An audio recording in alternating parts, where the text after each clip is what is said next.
Hi, I'm Victor Margiotta, and this is The Community Show. Thank you for watching. My guest tonight is Theresa Knickerbocker. She's the mayor of Buchanan. We're going to talk a little about her history. We're going to talk about Buchanan's history. And we're going to talk about the Indian Point nuclear plant closing. And we've got a lot to talk about. And I'm also going to make Tuna Meltdown in honor of the plant. You know, it's funny because you could walk into a church and you could sit there and you're not going to know about God. You're not going to know about the history of the church unless you open up a book or unless somebody talks to you about it. And that's pretty much the same about what we're going to talk about today. We're not going to know much about Theresa, or we're not going to know much about Buchanan unless either we read about it or she talks about it. So thank you, Theresa, for coming on the show. Thank you for having me. And, you know, like I said, you don't get to know somebody unless you talk to them and, you know, you have a conversation and you get to know each other, you know, and that's how people become friends. And, you know, Absolutely. I've known you probably my whole life. Yes, I went to school with your brother Michael. Okay. And through the restaurant, through the Paradise Restaurant. You know, yeah. We've always crossed paths, Yes. and, you know, mutual respect for each other. And the thing I do remember about you is that you had the deli in Buchanan. I did. I had a deli for 16 years. I was very young when I started the deli, and I sold it after 16 years in 1994. So it was good because I got to know a lot of the people in the community. Yeah. There's no doubt. I had a lot of great customers. I had good customers from Verplank and Montrose also. Yep. So I loved going to that deli. good. I'm great. glad. Yeah. But, I should open another one. Yeah, No. it's a lot of work. It is a lot of work. It's many hours. It's long hours.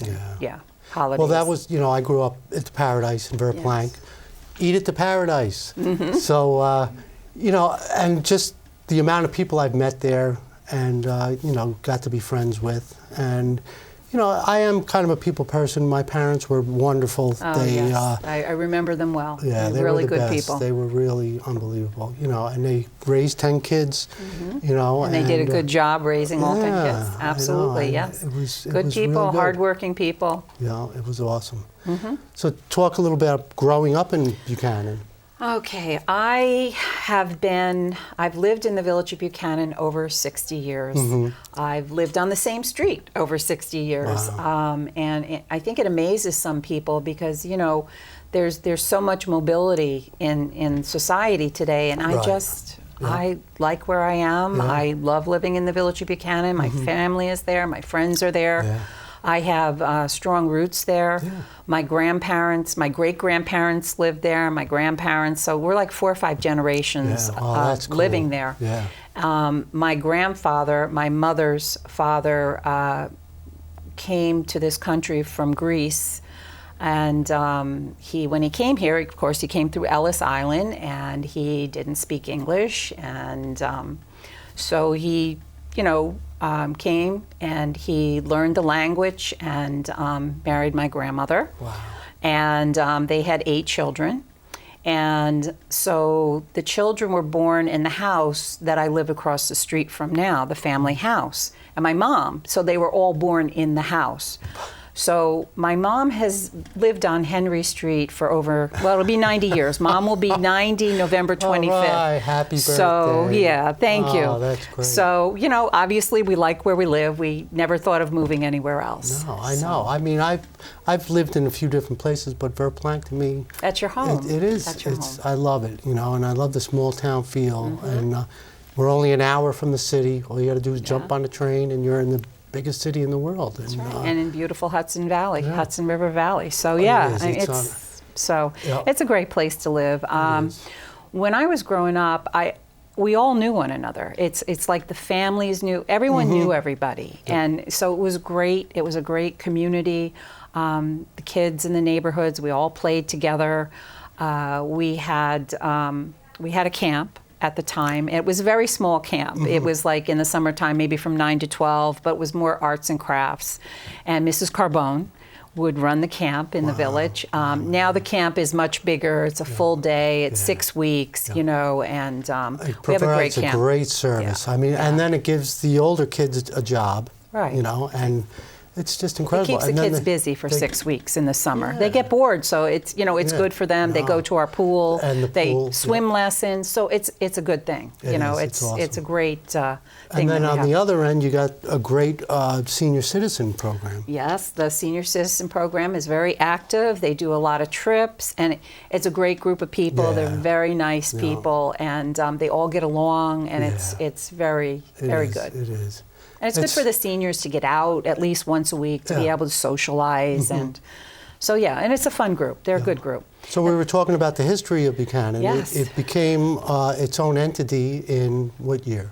June 19th, 1928. So last year we had our 90th anniversary. We had our 90th birthday party, and we had a big picnic at the pavilion, and a lot of people came. It was a lot of fun. It was really good. It's it's about bringing the community together and we have a lot of new people coming in too. Yeah.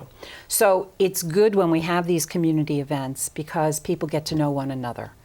So we also have Buchanan Day. We have that in September. That's right. So that's a big fun event. Yeah, how'd it go this year?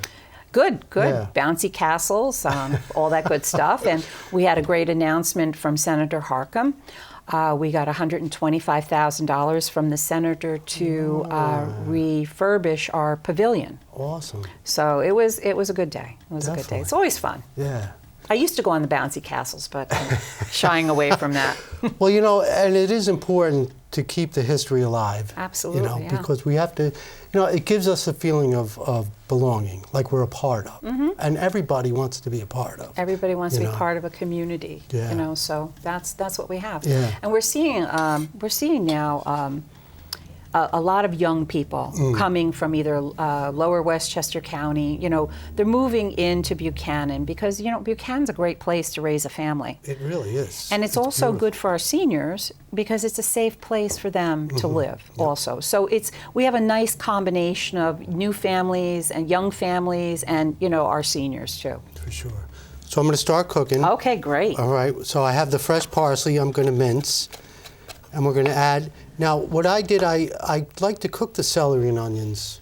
A lot of people put the raw. Right, But you really have to mince it up good. Yes. But I like the flavor to be toned down a little, and that's what happens when you cook it, and it blends in well with the food. It's a different way of doing it. Yeah. I went online and I looked up like 5 different recipes for tuna melt, and I've always had it on an English muffin, which is delicious. Oh, yeah. That's good too. And they bake them, which, this way they put it on top, and they have the tomato and the cheese on top, and then they put it in the oven.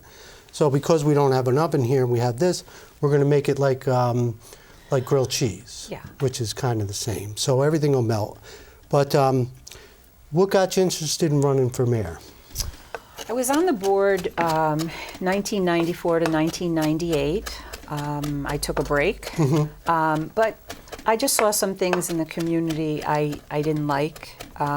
There was a lot of fighting, a lot of dissension, and I just, that's not what the community is about. So I got on, and I did a lot of things. I got involved going back in the 90s with the spent fuel at our nuclear power plant. Took the break, came back in 2009, and I was the deputy mayor at that point. And then in 2014, I ran, and I became mayor. So I've been mayor since. Awesome. So election is next year. So all right. So every 2 years we have an election. How long do you plan on doing it? I would like to see through what's happening now with the changes with the nuclear power plant. There's a lot of things going on. I've been involved with it since the 2017 announcement of the closure. Right. So we have a lot of things in play, a lot of things we're working on. So I'd like to get the village in a stable position. Sure. And then we'll see what happens. Definitely. So the big question is, I know a lot of people, the economic factor. Because people are scared about taxes and everything like that. And it's a great area to live, but if you can't afford it, it becomes a problem. Yeah. right now, the village of Buchanan has really been blessed. We've had a nuclear power plant there since 1962. So we've gotten a lot of money for the community, and then the units 2 and 3 went online after. So we've been basically subsidized by Con Edison. And Con Edison at one point was paying 95% of our revenue. That's unbelievable. And then, so, that's why we're able to have so many good things in the village, the swimming pool, and we have our baseball fields, and, we have a lot of good stuff. And we have our own highway department, we have our own, sanitation department, we have our police department. So we have a lot of, we've been kind of independent and self-sufficient for many years. So with this closure, we're looking at worst case scenario, if something isn't worked out, we would be looking at doubling our village taxes. We did a survey, and people really want to keep the village as the village is, with their services. Sure. And so, we've been working on, maintaining and keeping the village, sustain it, to make it still continue a viable community. The state has a cessation fund, which once the plant closes, when you're at an 80% loss, it's opposite, at a 20% loss, then the cessation fund kicks in. So that's for 7 years. The first year we would get 80%, 70, 60, it would go down 10% each year. So that's not the answer. That is just like a bridge before we get to where we need to be. Yeah. I've been working with a group of people throughout the country who also have nuclear power plants and have spent fuel. And what we're working on now is legislation to get money from the Department of Energy, because we have become a de facto storage facility. The Department of Energy is responsible for getting rid of the spent nuclear waste, but they don't have a final repository. So we've become the storage facility. So we feel as a community we should be reimbursed for that. So we're working on that. We looked at a lot of different things about cutting back on our expenses. We have managed to do some things, but we're looking at a $3 million loss in our revenue, half of our revenue. Sure. So it's substantial, but it's not over yet. We're still working on many things. So. It's funny because I knew this was going to be a serious topic, and I was fighting whether I should cook or not. But you know what? This is all about life. This is we change, eating. It's all part of life. Yeah. Yes. But hopefully we could, resolve and do it, going forward the best possible way. So let me just okay. Let's see what tell you what. Now, like I said, there was like 5 different recipes online. So of course, just put sliced tomato. I thought, well, why don't I just put the tomato in there? I also squeezed a lemon, and I have the tuna fish, of course, and we're going to make it just like grilled cheese. Okay. So I'll turn the heat on. That'll just take a minute or so, and that's how we used to have them growing up. That's what mom used to make it in the frying pan with the butter. The butter makes it really good. So Tell me, there's always positive and negatives. So what's the best part about being mayor? The best part, I think, is I don't consider myself a politician. I consider myself a public servant. Okay. So we've done, I just, that's crazy. You're there to help the community. We've done a lot of good work for the community since I've been mayor. So, it's just doing good things and helping people out. That's what this is all about. Definitely. And of course, you knew most of the people anyway, Yes, So a lot of those people, easy thing to do, Yeah. And it's my home too. Yeah. You want everything to be, There's no doubt about it. Now, what's the tough part about the job? I think I think it's just the challenge of the financial with the plant closing. Mm-hmm. Yes. You know, the rest of it is that's what the job is. You know, you have a lot of meetings. You know, you have to, you know, of course, respond to people's concerns and things like that. Of course. But it's the toughest part now is figuring out. What to do with the loss of revenue. And like I said, we've worked on a few things. And something else I forgot to tell you, we've had a lot of interest in the property. We don't own the property, the Indian Point property. Currently, Entergy owns it. Right. Holtec is a company that does decommissioning, and they're looking at buying the plant once the plant ceases operation. So the first plant, Unit 2, closes in I love how you use your fingers. That's good. The first plant closes next April of 2020. And then Unit 3 will close the end of April of 2021. So after that, there'll probably be, they say, about 3 or 4 months before the plant is purchased by Holtec. Because Holtec does not have a license to run a nuclear power plant, but they have licenses and the knowledge of how to decommission. That's big. That's like it's of course it's about the safety of it. You know, this is our home. It's got to be done safely, and so. But that's good because we have interest of people wanting to use the property, develop the property, because that will help our tax base, of course. So that's some good news. We had a meeting last night, and we had talked to some people about what their interests were.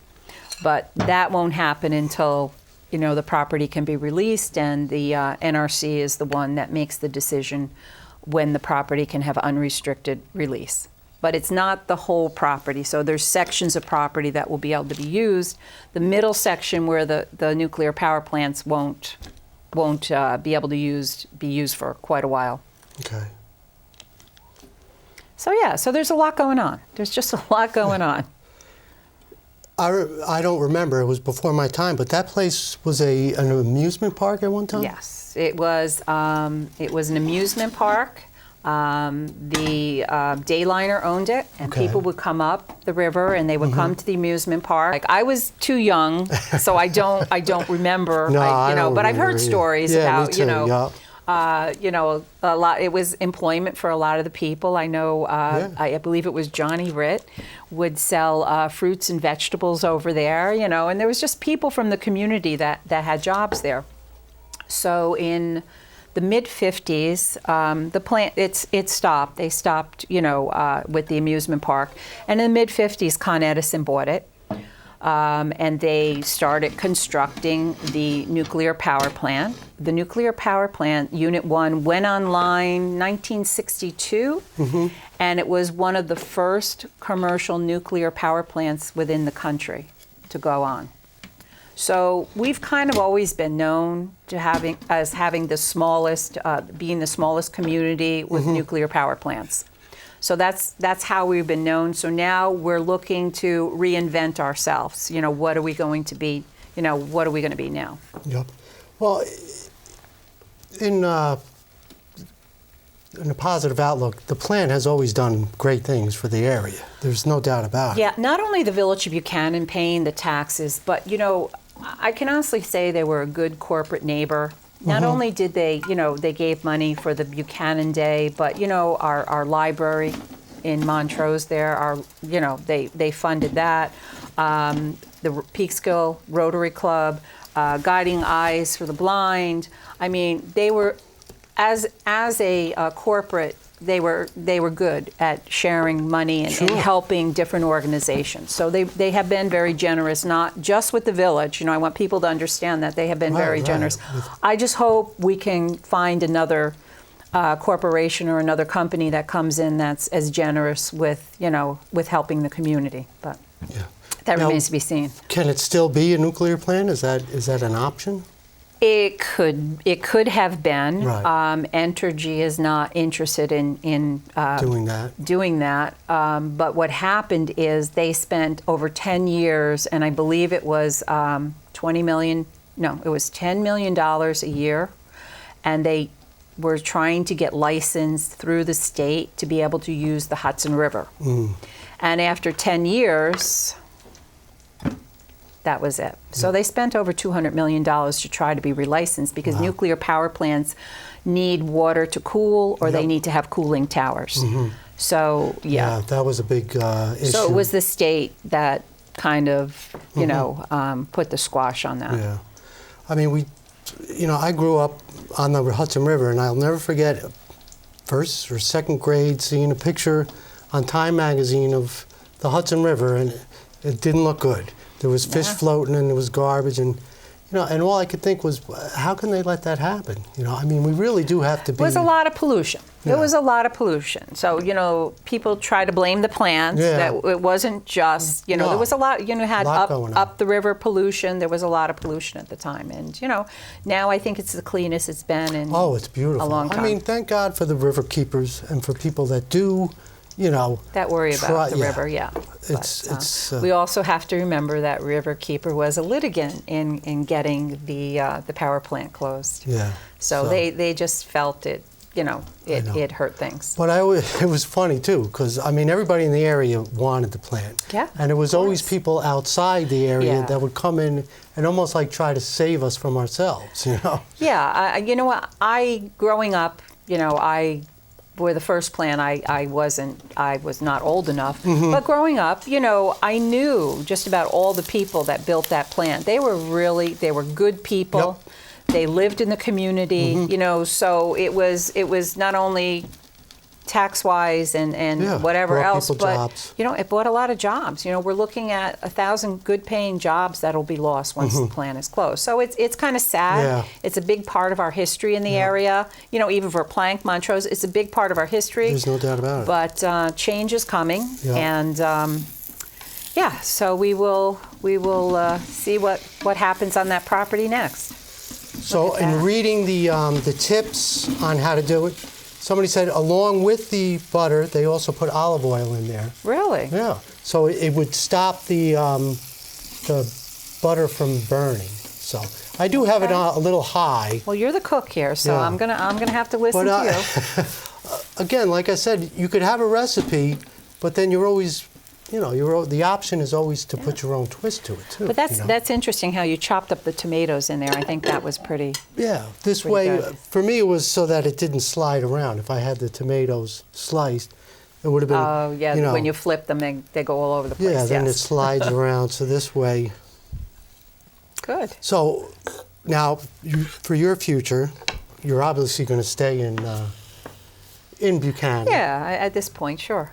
And you were talking about opening up an ice cream store. I'm thinking, I had a deli for the 16 years, and I'm thinking it's something we always were talked about for years and years, and we're thinking about maybe next year opening up an ice cream store. But I'd like to make my own ice cream. So, yeah. And I love ice cream, and then I'll be 500 pounds, but I love ice cream. I have friends that went to the culinary. I don't know if you know David DeBarry. He has the cookery in Dobbs Ferry, but he also opened the parlor, and now he just opened Gino's Cafe. But coming out of the culinary, he knew how to make ice cream. They teach you everything. Yeah, they it's say pretty unbelievable. Cool. I know. Good. So, all right. But so I'm going to have to learn how to make ice cream. Something I can do in my spare time. Yeah, and like you said, I grew up in a big family, and always, from an infant to a 90-year-old person, and everybody was always happy. Yeah, that's true. And it's the key. I mean, you can't be worried about too many things. I mean, it takes work. You still have to work. But I think we lived a simpler life. I think it was just a much simpler life. And it's kind of sad in a way. I don't see these kids out playing like they used to. I know. I mean, we were like, go out and play. Yeah. And you would play with all the kids in the neighborhood. But we just don't see that, and that's too bad. It's tough. I mean, technology. When we were kids, the TV kind of was... The one TV. Yeah. Yes. Was like, you could use it as the babysitter, plop them in front of the TV. Right. We didn't do that. I mean, I'd love TV, but I'd rather be out playing. Oh, absolutely. And one thing, what we're trying to do, I told you we had gotten some money, grant money for our pavilion. But I don't know if you remember, going back years ago, we used to have ice skating at our pavilion. That's right. You flooded the pavilion. Yeah, so we're kind of looking at, maybe making that ice skating rink in the winter again. That would be great. So, you can't, with the lake, I haven't seen the lake really freeze over like it used to. I know. Well, it hasn't been getting that cold. Yeah, I mean, they want to true. talk global warming and this and that, but who knows? There's a lot of factors with the lake. Things come in cycles, you know what I mean? Yeah. So... Look at you. So we've got our tuna melts. Okay, very good. Tuna Meltdown, and it was always funny. Yeah. We say. But we lived there. We didn't fear. No, I was plant. never in fear of it. No, because like I said, it always brought good things to the community. So. Absolutely. And we'll put a little tomato slice on there. Okay, look at you. Okay. Yum. And that's our. Let's throw. Oh, you got to put pepper. Put a little black pepper. Yeah. I never put salt on anything. No, me neither. There's always salt on the table. So you can always add salt. You can't take it back out. Yeah. And a lot of places, they put a lot of salt because they want you to drink a lot of whatever they're selling. So I steer clear of... well, they look great. Oh, awesome. Wonderful.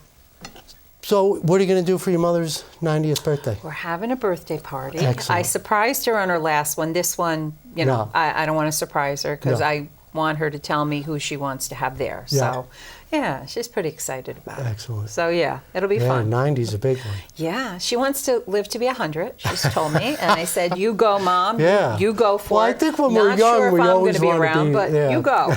Yeah, so... That's always the the goal. I want to be 100. But only if my faculties are still good. That's it. And I could be mobile. And I can still do I don't want to things. be. Yeah. So, but So hey, it's all good. It's all good. Yeah. Right. What are you going to do for the winter? Any getaways? Hopefully. No. Yeah. I'm so busy with all the NRC meetings and things like that. I really haven't been able to get away. I'd like to. I'd like to be on a beach over the winter, but it's just there's a lot going on in the village now. It's kind of hard. I haven't taken any vacation, so.